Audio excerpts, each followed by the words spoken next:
2024 সালের শেষ ক্লাস এই উপলক্ষে যে সংক্ষিপ্ত আয়োজন করেছ,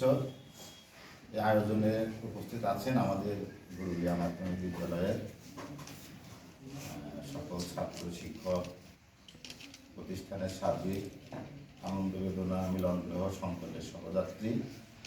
আমাদের সকলের প্রিয় ব্যক্তিত্ব, আমাদের বিদ্যালয়ের শিক্ষক প্রধান শিক্ষক জনাব মোহাম্মদ বশির রহমান স্যার উপস্থিত আছেন, আমাদের বিদ্যালয়ের সম্মানিত সহকারী প্রধান শিক্ষক মহোদয়, এছাড়া অন্যান্য সকল শিক্ষক শিক্ষিকা, আমাদের বিদ্যালয়ের পক্ষ থেকে আমাদের সকল শ্রেণীর ছাত্রদের। আমরা যখন হাই স্কুলে বলেছি সেটা কবিতার মতো পরিস্থিতি বহুদিন ধরে মনে পড়ে যায়, পরিমাণের গোল ছাড়াশাকের ধর্মনগরবাদী তাহলে এমন একটা আয়োজন করেছে তোমাদের যে শ্রেণী শিক্ষক আছেন, অত্যন্ত একজন অবদান মানুষ উপস্থাপন করেছ একটা অনুষ্ঠান মানে আসলে পরিপূর্ণতা।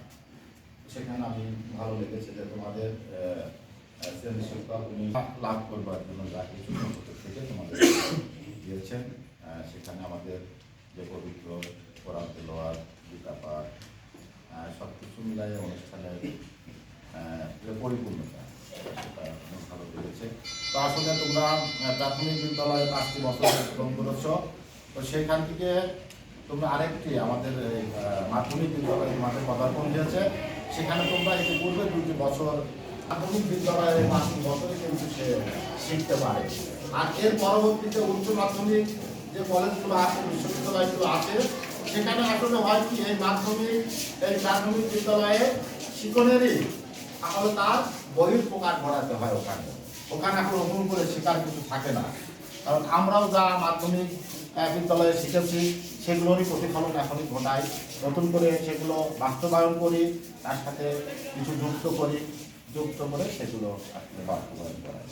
তারপরেও তোমাদের পক্ষ থেকে তোমাদের কিছু গচ্ছিত টাকা ছিল, সেই টাকা দিয়ে তোমরা আমাদের বিদ্যালয়কে, আমাদের টিচারদেরকে কিছু তোমাদের ক্ষুদ্র হৃদয়ের, তোমাদের কোমল হৃদয়ের কিছু উষ্ণ উপহার, ভালোবাসা, শ্রদ্ধা আমাদেরকে দিচ্ছ। এটার জন্য আমরা তোমাদের প্রতি কৃতজ্ঞতা প্রকাশ করি, ধন্যবাদ জ্ঞাপন করি।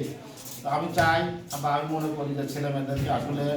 তাদের নিজের মতো করে কিছু শেখার জন্য, যাতে তাদের ভবিষ্যতে তারা নিজেরাই